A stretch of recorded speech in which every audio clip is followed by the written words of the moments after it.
2 veces. Da gibt es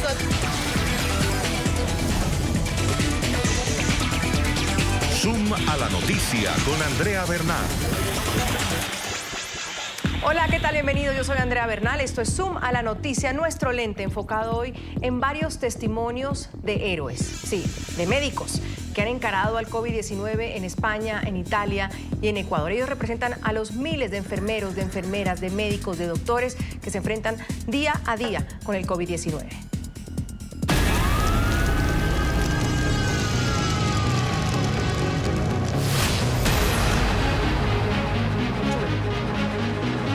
Las cifras en España son las siguientes. El país superó la barrera de los 4.000 fallecidos, superando así a China, nación donde se originó el brote. Es el segundo país con más víctimas mortales por el COVID-19 después de Italia. Las autoridades indicaron que se contabilizan más de 56.188 contagiados y 3.794 recuperados. Los hospitales se han visto rebasados en su capacidad, lo que ha llevado a que los pacientes tengan que ser atendidos a veces en los pasillos. En Madrid, los doctores y enfermeras pues han denunciado la falta de insumos médicos para atender a los pacientes. Las morgues también han colapsado, pese a que el pasado 12 de marzo el gobierno de Pedro Sánchez anunció 3.800 millones de euros para atender esta emergencia sanitaria. Al parecer, pues los recursos al momento pues no han sido suficientes. Con nosotros está el doctor Alfonso Vidal. Él es jefe de servicio de anestesiología, reanimación y tratamiento del dolor del Hospital Quirónsalud Sur desde Madrid. Doctor Vidal, gracias por su tiempo, muy amable. Gracias, buenas noches. Muchas gracias por atendernos. No, gracias a usted. Yo creo también en nombre, sin duda, de todos los ciudadanos, porque usted representa uno de esos miles, millones de médicos que hoy pues también juegan su vida ayudando a pacientes, tratando a pacientes, dándole la cara al coronavirus. Así que mi pequeño simplemente agradecimiento a ustedes que están ahí al frente. Doctor, ¿cómo es la situación en estos momentos para un médico tratando el COVID-19 en España? Bueno, desde luego la situación no es fácil para nadie, no es fácil para los profesionales, no es fácil para las personas. Nosotros no somos mejores que el resto de la gente, lo que estamos es sometidos a la necesidad y a la presión.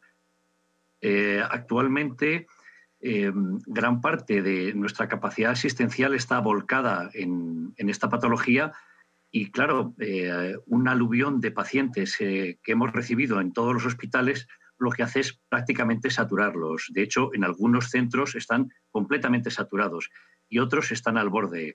Se están generando infraestructuras nuevas, hospitales de campaña para dar, digamos, una capacidad suplementaria, pero lo que probablemente nos ha sucedido es que quizá el cálculo de las necesidades pues haya estado por debajo de lo que estamos viendo. Doctor, en sus años de experiencia, ¿usted pensó que alguna vez llegaría este momento en su vida que tendría que enfrentarse a esto que hoy nos está contando y que está dando pues, la vuelta al mundo, que está en todos los lugares del mundo?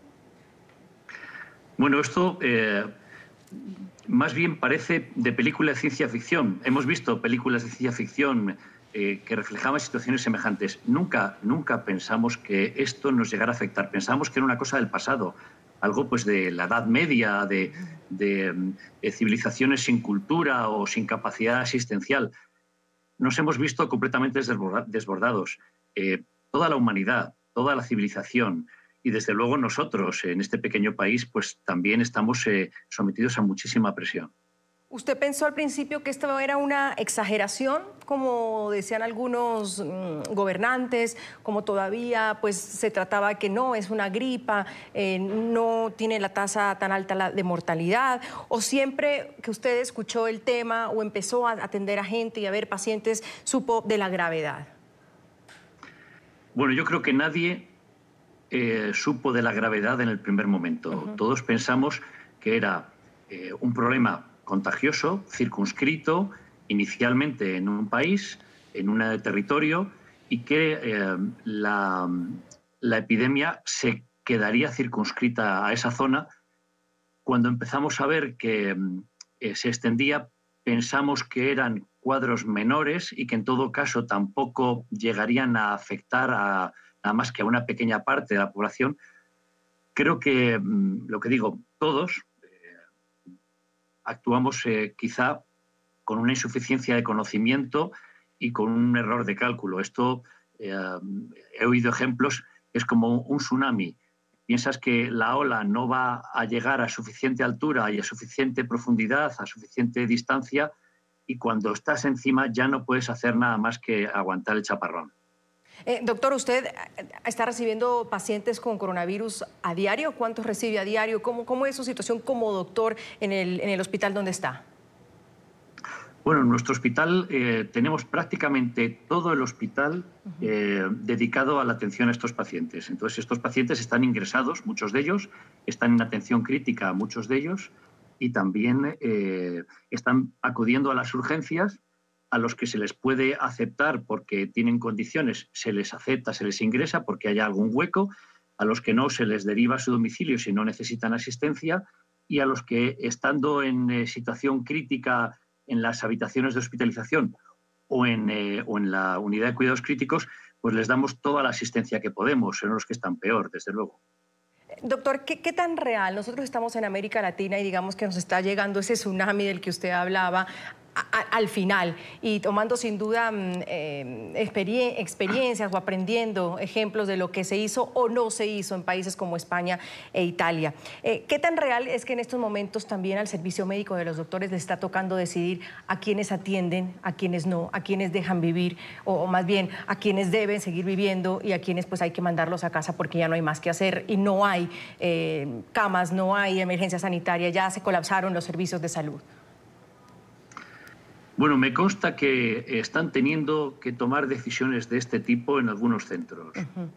El análisis, no es un análisis nuevo. En todas las situaciones y en todas las circunstancias se valora el coste-beneficio, se valora la dificultad terapéutica o si va a compensar el esfuerzo terapéutico los resultados. Esto se hace de acuerdo con los pacientes y de acuerdo con las familias, siempre, en todas las patologías.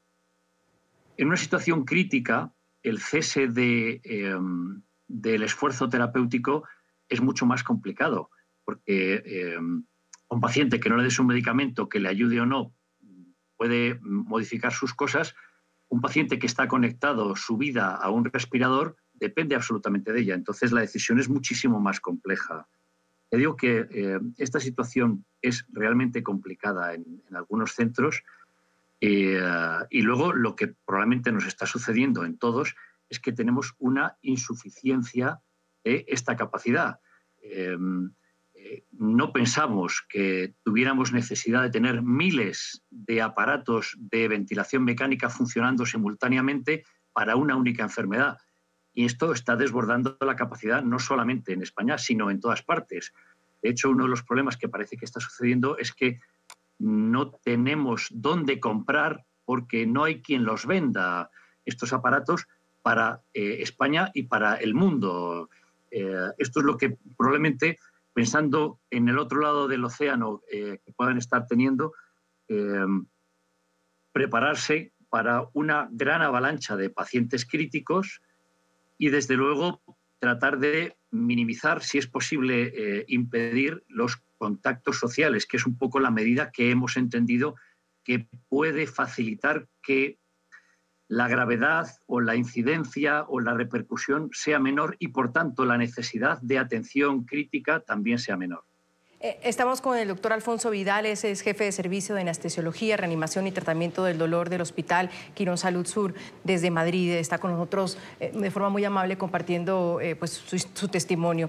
Doctor, ¿qué ha sido lo más difícil hasta ahora de tener un paciente con coronavirus? Pues sabemos que todos tienen pues, sus stages, como dicen, sus estados, pero ¿qué ha sido lo más difícil de afrontar esto? Bueno, en nuestra profesión estamos permanentemente en la frontera entre la vida y la muerte. Los pacientes críticos muchas veces llegan en situaciones tan complejas que los esfuerzos que tú haces, ves que muchas veces no obtienen el resultado.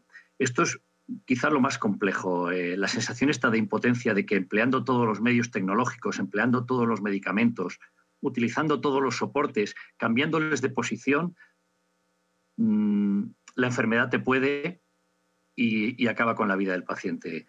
Esto siempre es duro. Esto siempre es duro. Ver cómo una persona muere a pesar de los esfuerzos siempre es duro. Ver la avalancha de gente que tiene necesidad también es otro enorme problema, porque sabes que los recursos son limitados y que tarde o temprano no vas a tener la capacidad de responder. Quizás estas sean las cosas. De otro lado, el enorme esfuerzo de los compañeros trabajando codo con codo, de una forma generosa, intensa, la comprensión que la gente está teniendo de nuestro trabajo, de nuestro esfuerzo. Muchas veces en nuestro contexto se habla de que las profesiones más valoradas son las profesiones de la salud. Y sin embargo, cuando dices, bueno, ¿cómo habría que compensar esto?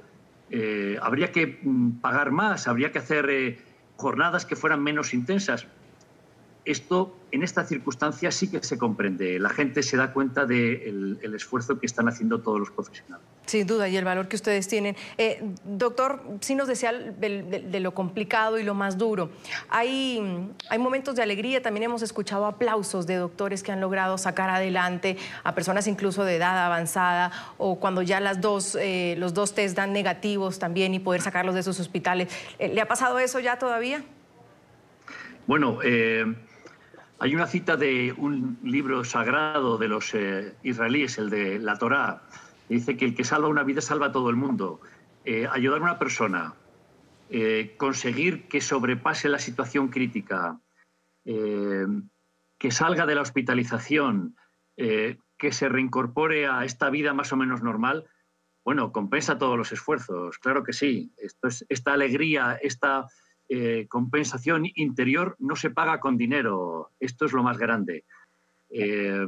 Pero claro, a continuación entra el siguiente, que tienes que volver otra vez a esforzarte con él. Entonces, bueno, esperamos que cuando pase esto podamos celebrar todos juntos pues esas alegrías. Doctor, como usted decía, al otro lado del océano, al otro lado del charco, como decimos, apenas se están viendo pues, las cifras, tomando decisiones, aislamientos obligatorios que han decretado los gobiernos. ¿Qué mensaje le dice a esos latinoamericanos que lo están mirando en estos momentos y están pues, con susto, ven las cifras subir? Algunos todavía no acatan o no le toman la importancia de quedarse en casa. ¿Cuál es su mensaje, doctor? Bueno, un mensaje que se ha extendido aquí en España, en Italia también, es quédate en casa. Es muy importante. Por ejemplo, inicialmente, cuando empezamos con este problema, nosotros íbamos al hospital con las máscaras puestas pensando en no contraer la enfermedad. Y ahora la idea que tenemos es llevar las máscaras para no llevársela a otros. Tener la conciencia de que tú puedes ser el que ayude a otros simplemente no extendiendo la enfermedad a otra gente es quizá el mensaje más importante. Cuidándote tú, cuidas a los demás. Y esto es lo que creo que podemos decir que hemos aprendido aquí. Que la manera de evitar que esto se extienda dramáticamente es intentar disminuir los contactos sociales, incluso anularlos, restringirnos al entorno más próximo posible y de esa manera conseguir que pase la ola por encima de nosotros y vaya para otro sitio o simplemente que se extinga. Doctor, estoy muy agradecida por su tiempo, la verdad, muy amable. Muchísimas gracias. Gracias por darme esta oportunidad. A usted por compartir su tiempo, sus historias y por dejarnos ese mensaje. Quedémonos en casa. Tiempo para una primera pausa. Ya venimos con una médica, es una médica colombiana desde Italia. También nos cuenta su historia, es Marcela Giraldo. Ya volvemos con ella. Ya regresamos con Zoom a la Noticia.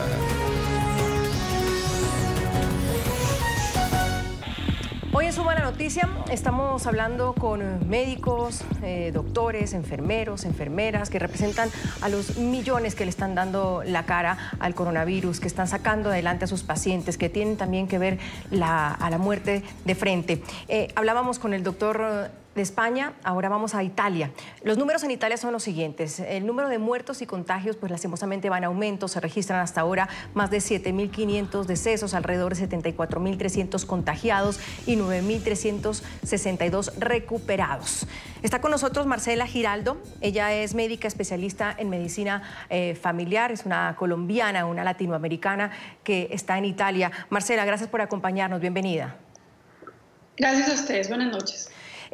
Le preguntábamos al doctor de España, no sé si alcanzabas a escucharlo, ¿qué era lo más difícil hasta ahora de enfrentar esto que hasta el momento, hace unos meses atrás, era desconocido y hoy ustedes los médicos pues les toca mirarlo a la cara? ¿Qué ha sido lo más complejo? El miedo de la gente. A mí me duele mucho ver cómo las personas te buscan y tratan de encontrar en ti consuelo, y nosotros hacemos nuestro mejor esfuerzo por decir sí, esto vamos a superarlo, y es verdad, lo vamos a superar, pero en este momento no tenemos las armas para superarlo, y eso es duro porque no hay un tratamiento curativo de esta enfermedad. Estamos aprendiendo por el camino cómo manejarla, como lo hicieron en China, como lo estamos haciendo ahorita en España, en Italia. No hay una cura. Marcela, ¿hay una forma de decir, o más que explicar qué fue lo que pasó en España e Italia? Es decir, ¿cómo se desbordó esto en estos dos países que tal vez de mala manera están en estos momentos siendo un ejemplo, o algo se está aprendiendo en América Latina de dos países que algunos dicen no se tomaron las medidas a tiempo, los sistemas de salud están colapsados? ¿Hay una manera de explicar qué fue lo que pasó, Marcela? Yo creo que subestimamos lo que pasó en China. No pensamos no escuchamos los científicos suficientemente lo que estaba pasando allá, y los políticos mucho menos. Entonces las medidas se tomaron tardíamente, se demoraron para hacer estos, digamos, bloquear. Estoy hablando de Italia porque creo que Colombia lo está haciendo muy bien. En cambio, acá en Italia y en España nos demoramos mucho en tomar estas medidas por seguramente temor a las críticas desde el punto de vista de los detractores políticos y desde el punto de vista de la economía, como que se dio más peso a eso que a la salud. Usted, como doctora, ¿pensó al inicio también que esto era quizás una gripa, que iba a pasar, que por la tasa de mortalidad no era tan alta, la comparaban con la influenza, con otras enfermedades, que no era tan angustioso como lo que pasa ahora con las cifras? Sí.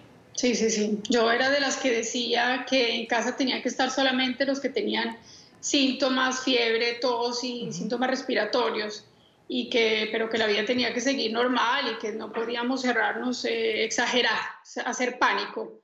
Hoy me arrepiento. Creo que si hubiéramos hecho lo que ustedes están haciendo en Colombia, de antes de llegar a estos niveles de casos, quedarse en casa, bloquear todo contacto social, creo que no estaríamos sufriendo lo que estamos sufriendo y no estaríamos contando los muertos que desafortunadamente estamos contando todos los días. Tú das una cifra de 7.000 algo muertos, es 8.200, aumenta cada segundo, cada minuto, es dramático.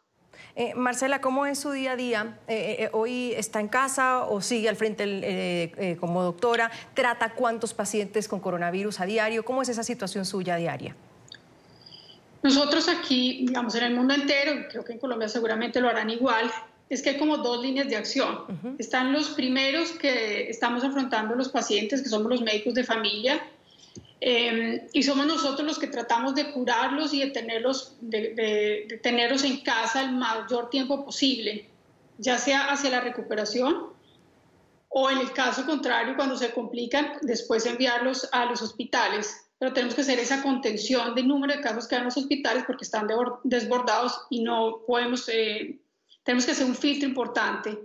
Entonces, mi vida es esa, es todo el día estar tratando de manejar un volumen muy importante de pacientes, porque la cantidad de pacientes es desafortunadamente muy grande, desde los asintomáticos, pero que están teniendo ya los primeros síntomas, hasta los más complicados, que estamos tratando de tener en casa con oxígeno, con los tratamientos que estamos intentando o que creemos que sean los más eficaces en este momento, y decidiendo quién tenemos en casa y quién enviamos a los hospitales. Hoy tuve un caso, por ejemplo, muy difícil de una persona de 80 años que tiene enfermedades graves, un cáncer de vejiga, y tuve que decir a sus familiares que pues, seguramente si él se complica, la decisión que la tendríamos que tomar conjuntamente no va a ser enviarlo al hospital. Vamos a tener que tenerlo en casa con oxígeno, con morfina para que no sufra, pero no podemos enviarlos todos a los hospitales. Entonces es todo el día decidir un poco qué hacer y tratar de hacer lo mejor posible por ellos. Marcela, ¿usted tiene familia? Sí, soy casada y tengo un niño de 9 años.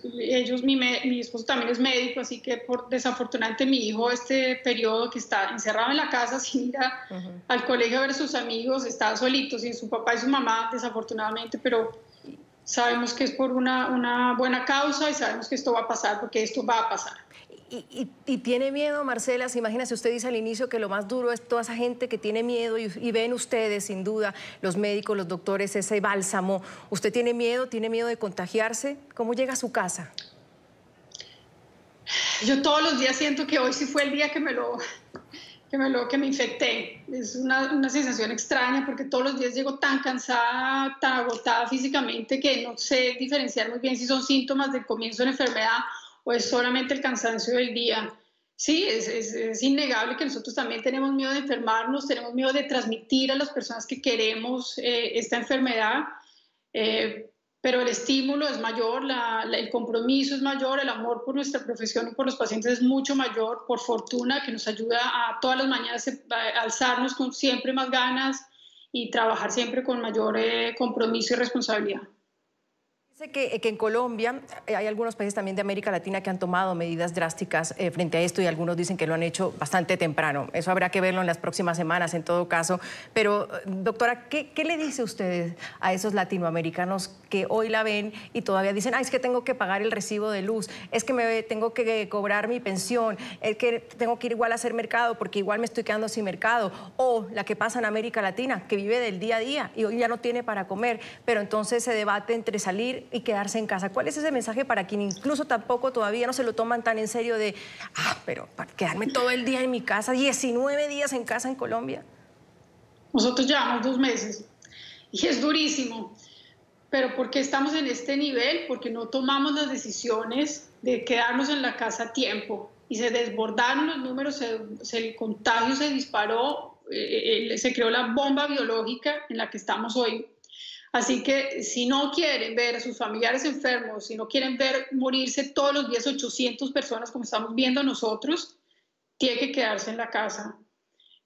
Yo entiendo que en Colombia es distinto que en Italia. Yo sé que aquí el que se queda en la casa igual come, porque al anciano, haya trabajado o no, le llega su pensión a su casa, a su banco, y sé que es distinta, muy distinta la situación en Colombia. ¿Qué puedo decir? Tenemos que solidarizarnos entre todos, tenemos que apadrinar familias que no tengan esos ingresos fijos y ayudar. Este es el momento absolutamente de ayudar, porque si no ayudamos en este momento de crisis, los que podemos, a los que no pueden, pues van a tener que salir a comer, porque el hambre seguramente va a ser mayor que el miedo de infectarse, y así no se va a controlar la enfermedad y todos vamos a perder. Doctora, así como nos ha dicho lo más duro, ¿qué ha sido entre todo esto lo reconfortante? Tal vez veíamos doctores aplaudiendo cuando pueden sacar a un paciente y sale realmente y se recupera. ¿Ya usted ha pasado por ese aplauso, por ese decir, bueno, uno al menos? No, mire, yo sí, afortunadamente sí, seguramente hemos tenido buenos resultados con algunos pacientes y otros no. Pero el hecho de poder acompañarlos para mí ya es mucho. La muerte es innegable para todos, no es una novedad, digamos, pero el poder acompañar a las personas en este proceso, sea hacia la cura o sea para morirse, pero que se sientan acompañados, que sientan el cariño y el compromiso de las personas que los están cuidando, para mí eso es un afecto que se está devolviendo todos los días, es un cariño muy grande y un agradecimiento muy grande que tienen las personas, y eso pues a mí me llena el corazón. Me quedo con una frase suya. Usted dice que al final esto va a pasar y la gente pregunta, bueno, ¿cuándo va a pasar? ¿Es pronto? ¿Es a corto plazo? ¿Es a largo plazo? Yo sé que no tenemos la bolita de cristal, pero ustedes los médicos están enfrentados todos los días con esto. ¿Realmente desde el lado de la medicina podemos estar seguros que va a pasar esto? Así sea mucho el tiempo y que tengamos que estar en casa. Sí, seguramente va a pasar porque este virus tiene un ciclo de vida que seguramente va a terminar. Ahora, la cura no la tendremos hasta que no esté desarrollada la vacuna, que será no menos de un año. Así que este virus seguramente va a regresar y no se va a erradicar completamente hasta que no esté vacunada la población. Pero claro que sí, claro que esto van a ser ciclos y este ciclo se va a terminar, no sé si en un par de meses, al menos en Italia, que estamos ya más adelante, ustedes están más atrás, así que seguramente lo va a hacer después. Pero seguramente van a ser ciclos de este virus y de otros. El primer doctor que entrevistamos estaba en España, usted está en Italia. Una última frase para este continente que está aprendiendo de ustedes. Eso tienen que hacer, aprender de nosotros, aprender de este triste y doloroso ejemplo que hace Europa por subestimar lo que pasó en China. Entonces no subestimen ustedes lo que están viendo que está pasando en Europa, porque va a pasar allá. Va a ser muy doloroso este número infinito de personas que están muriendo todos los días. Así que sí, es un sacrificio grande. Yo entiendo que quedarse en la casa es un sacrificio grande, pero creo que están a tiempo. Creo que si lo hacen de manera estricta van a poder controlar y minimizar al máximo este contagio. Y el mensaje es eso, un poco de sacrificio ahora por un futuro cercano, no tan lejano y no tan largo como lo estamos viendo nosotros. Ese sería mi mensaje. Marcela, yo estoy muy agradecida por su tiempo, muy amable. Marcela Giraldo, médica especialista en medicina familiar desde Turín, Italia. La mejor energía para ustedes. Gracias, muchas gracias. Hacemos otra pausa, ya volvemos. Ya regresamos con Zoom a la noticia.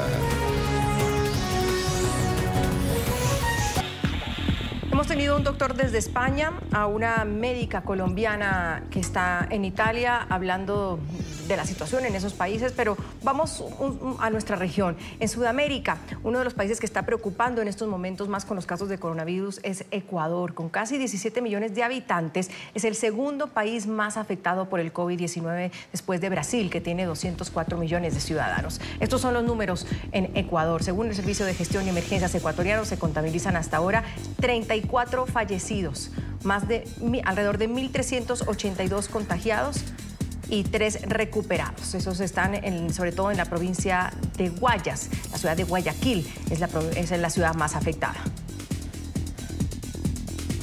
Les hemos dicho, quédense en casa, que se entienda bien. No pueden salir a las calles. Dejen de pensar solo en ustedes, en usted y en usted. Piensen en que van a quitar la vida a sus abuelos, a sus padres, a sus hermanos, a sus tíos, a sus primos, a sus amigos, a sus compañeros de trabajo. Basta, ya no más irresponsabilidad. He firmado el decreto presidencial que establece a toda la provincia del Guayas como zona especial de seguridad y de manera preferente a la querida Guayaquil, a Daule, a Durán y a San Borondón. Nos acompaña Hernán Aguirre, presidente de la Sociedad Ecuatoriana de Cuidados Intensivos. Desde Cuenca, Ecuador, está con nosotros. Hernán, ¿cómo está? Gracias por acompañarnos. Muy buenas tardes. Muchas gracias por la invitación. A usted por su tiempo. Sabemos que ustedes tienen sin duda otras prioridades, pero también agradecemos el mensaje que nos puedan llegar a otros países con sus casos. Hernán, ¿cómo ve usted la situación en estos momentos en Ecuador, siendo el segundo país de América Latina, después de Brasil, con más infectados por el coronavirus? ¿Qué está pasando en el país, sobre todo en esa ciudad? Bueno, la situación es preocupante y esperanzadora. Preocupante porque hemos empezado mal. Estamos segundos en Latinoamérica y eso no es bueno. Si vemos las curvas de contagio comparando con los puntos de referencia que son China, Italia y España, inicialmente estamos tomando la curva de ellos, que es la curva mala. Sin embargo, la esperanza viene porque desde hace ya casi 2 semanas el gobierno ha empezado con las políticas de contención cada vez más duras y como lo pudimos escuchar ahora, el presidente en los últimos días ya ha ido a una contención severa, sobre todo en la provincia de Guayas, que es donde más casos hay, y eso nos da la esperanza que en la siguiente semana empecemos a tener luz verde y empecemos a ver con claridad el futuro. Depende mucho de la gente, depende mucho de ustedes. Creo que el gobierno ya ha hecho las políticas que tenía que hacer. Los médicos estamos peleando desde nuestra trinchera y ahora depende mucho también de la población en general. Hernán, usted dice una cosa importante, depende de la gente. La gente todavía está entendiendo lo que está pasando, es decir, todavía es una gripa como tal vez se decía al inicio, es la gente consciente de que hay que quedarse en casa, incluso ustedes los médicos al inicio tal vez lo vieron como algo menos complejo de lo que es ahora. Bueno, yo creo que en esto también tenemos una ventaja. Ya tenemos el ejemplo grande de China e Italia, ¿no? Ellos se equivocaron porque no lo sabían y confundieron con una gripe normal. Nosotros tenemos esta ventaja que ya no sabemos qué es una gripe. Los médicos, la sociedad, yo creo que todos están conscientes de esto. Falta un poco concientizar a la gente que no cree realmente que es así, pero que poco a poco se va dando cuenta, y lo que queremos y queremos es que esto no sea tarde, que la gente se dé cuenta que la principal obra está en ellos, y se está dando cuenta. Yo tengo fe que esto no va a ser tan malo como otros países, porque la gente se está dando cuenta de la gravedad. Desde el sector de cuidados intensivos, usted es presidente de la Sociedad Ecuatoriana de Cuidados Intensivos, digamos que es una de las unidades más difíciles en este momento. ¿Cómo usted ve la situación? ¿Todavía el Ecuador en su sistema de salud está listo para esto? ¿Está preparado? ¿O ya, como vemos en algunos países, empieza a colapsarse el sistema de salud? Hernán, ¿cómo está la situación?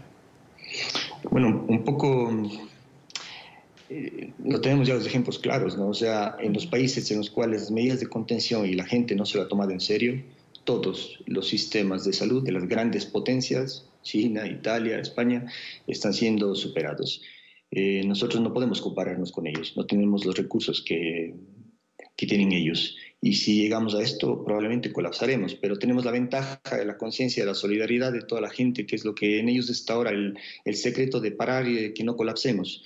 Yo tengo la esperanza de que si estas medidas de contención impuestas, que si la conciencia de la gente surte efecto, no colapsaremos. Sin embargo, es verdad que en la provincia del Guayas, en la ciudad de Guayaquil, donde es nuestra Italia ahora, es el lugar en donde está la mayor cantidad de casos, la curva está creciendo exponencialmente y esperemos que ahí no lleguemos a colapsar. Estamos rozando los límites de colapso y espero que las medidas adoptadas sean suficientes para que en los próximos días podamos empezar a sonreír. Hernán, usted ya ha tenido que estar con pacientes que tienen coronavirus, sus colegas más cercanos han tenido que ya vivir esta experiencia. ¿Qué le dicen? ¿O usted sí ha estado cerca de un paciente? ¿Cuál ha sido esa experiencia?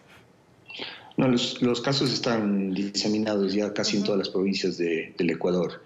Tenemos nosotros casos de coronavirus aquí. La cara de los pacientes es de temor, es de miedo a la muerte. La esperanza que tratamos de transmitirles nunca es suficiente porque ellos tienen el miedo dentro. Sin embargo, la evolución de los pacientes en nuestra región ha sido buena. La mayoría de pacientes está evolucionando bien, pero los números son los números. El porcentaje de mortalidad ronda entre el 2 y el 7%, depende de qué serie de país ustedes lo tomen. Aquí en Ecuador estamos alrededor del 2.4%. La gente debe tenerle miedo, pero el miedo a la muerte debe estar acompañado del miedo al contagio. Yo me puedo enfermar, yo me puedo contagiar, pero puede ser que yo no termine ni siquiera en un hospital. Pero tenemos que ser conscientes que el contagio hacia personas débiles, hacia personas de grupos de riesgo o a personas en general, puede ser que sí a ellos les llevemos la muerte en nuestras manos, y por eso la política está en nosotros, en lavarse las manos, en quedarnos en casa. Hernán, ¿usted imaginó alguna vez vivir esto? No, en la era moderna Yo creo que todo lo sofisticado que tenemos a mano, todo lo que podemos prever que puede pasar, yo creo que ningún médico de mi generación imaginó vivirlo. Tal vez lo imaginamos viendo películas, vivirlo no. Y de hecho, bueno, muchas personas, compañeros, amigos que tenemos en los centros de poblaciones bueno, de Italia, de España, que son los países más afectados, ellos dicen que es una película de terror. Todos me repiten lo mismo, me dicen, queremos despertarnos de este sueño de terror. Esperamos que Latinoamérica no tenga que pasar por esto y esperemos que sea así. Usted dice que ojalá, y lo decía nuestra invitada pasada, que a Colombia o algunos países de América Latina pues han actuado con prontitud.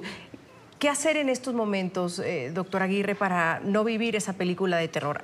¿Hay realmente cómo evitarla? Porque sí, estamos en unos lugares en aislamiento obligatorio. Sé que en Ecuador tienen unos horarios incluso de toque de queda, donde nadie sale a la calle, pero eso que estamos haciendo ahora se va a ver reflejado ¿en cuánto? Porque los números pues siguen sumando.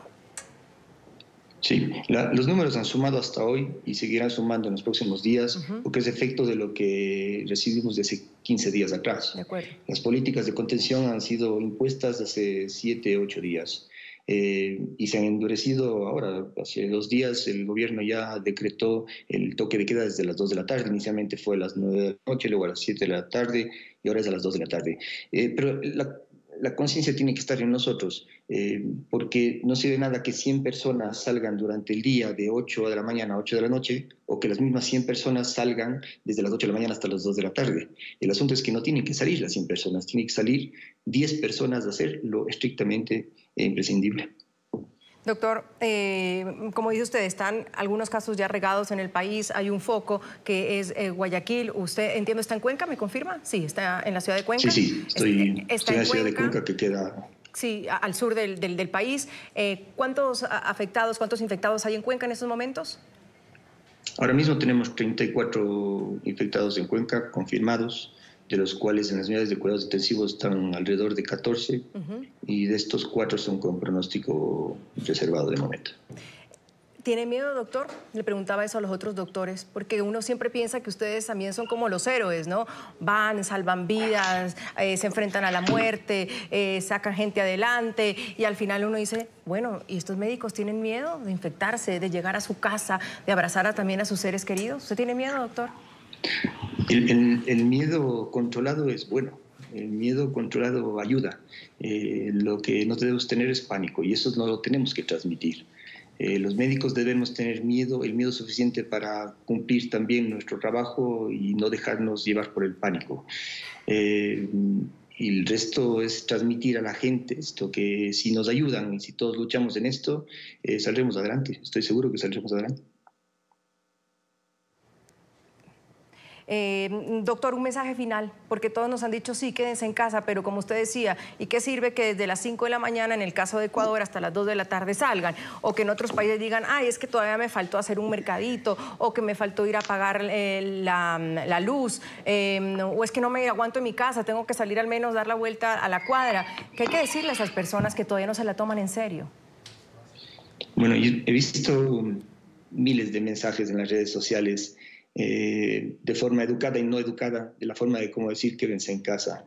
Yo creo que lo más importante es concientizar que si no colaboramos todos, vamos a terminar mal.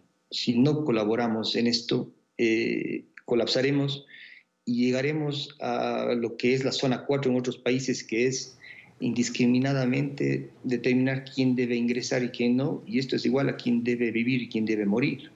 Esto para los médicos es un conflicto ético muy, muy grande, y también si fueran mis papás, si fueran mis hermanos, yo no quisiera que un médico tendría que decidirlo eso, sino más bien que sea, bueno, las creencias religiosas o la evolución de la enfermedad sea quien decida que tiene que ir, pero no porque alguien tenga que decidir en que, oiga, tengo una cama sola y tengo 3 pacientes por ingresar, ¿a quién escojo?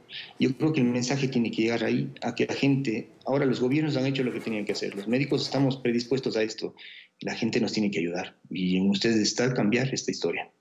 Gracias a Hernán Aguirre, el expresidente de la Sociedad Ecuatoriana de Cuidados Intensivos desde Quito, Ecuador, nos acompañaba. Yo quiero dejarlos con el mensaje del presidente Lenín Moreno. Les hemos dicho, quédense en casa, que se entienda bien. No pueden salir a las calles. Dejen de pensar solo en ustedes, en usted y en usted. Piensen en que van a quitar la vida a sus abuelos, a sus padres, a sus hermanos, a sus tíos, a sus primos, a sus amigos, a sus compañeros de trabajo.